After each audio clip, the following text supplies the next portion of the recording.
লাইলাতুল কদরে যে নারী এই তিনটি আমল করবে ওই নারীর কপাল খুলে যাবে। সম্মানিত প্রিয় মা ও বোনেরা, রমজান মাসের সবচেয়ে মহামান্বিত রাত হলো লাইলাতুল কদর। এই রাত সম্পর্কে আল্লাহ তাআলা পবিত্র কোরআন মাজিদের মধ্যে বলেন, ইন্না আনজালনাহু ফি লাইলাতিল কদর, নিশ্চয়ই আমি এই কোরআন কদরের রাতে নাজিল করেছি। এই রাত হলো হাজার মাসের চেয়ে উত্তম।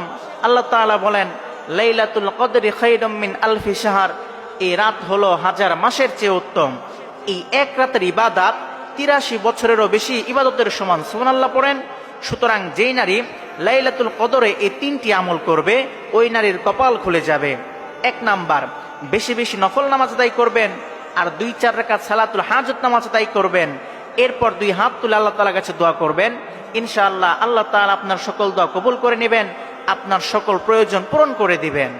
২ নাম্বার, বেশি বেশি ইস্তেগফার পাঠ করবেন, আল্লাহ তাআলার কাছে মাফ চাইবেন। ইস্তেগফারের মধ্যে এত ফজিলত রয়েছে যা আপনি কল্পনাও করতে পারবেন না।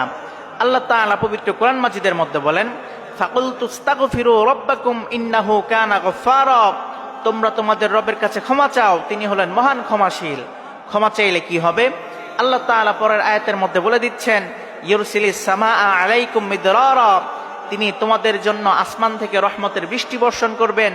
শুধু তাই নয়, ওয়ায়ুমদিদকুম বিআমওয়ালি ওয়া বানিনা ওয়া ইয়াজআল লাকুম জান্নাতি ওয়া ইয়াজআল লাকুম আনহারা, যার ধন সম্পদ প্রয়োজন তাকে ধন সম্পদ দান করবেন, যার সন্তান প্রয়োজন তাকে সন্তান দান করবেন, যার যা প্রয়োজন তাকে তাই দান করবেন।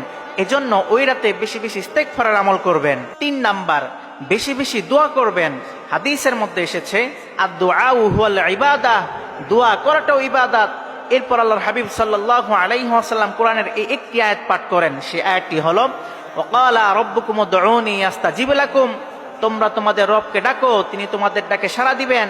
তোমরা তোমাদের রবের কাছে চাও, তিনি তোমাদের চাও পাওয়া পূরণ করে দিবেন। সুতরাং আপনি যদি এই মহামান্বিত রাতে আল্লাহ তাআলার কাছে চাইতে পারেন, আল্লাহ তাআলা আপনার সকল চাওয়া পাওয়া পূরণ করে দিবেন, আপনার সকল মনের আশা পূরণ করে দিবেন।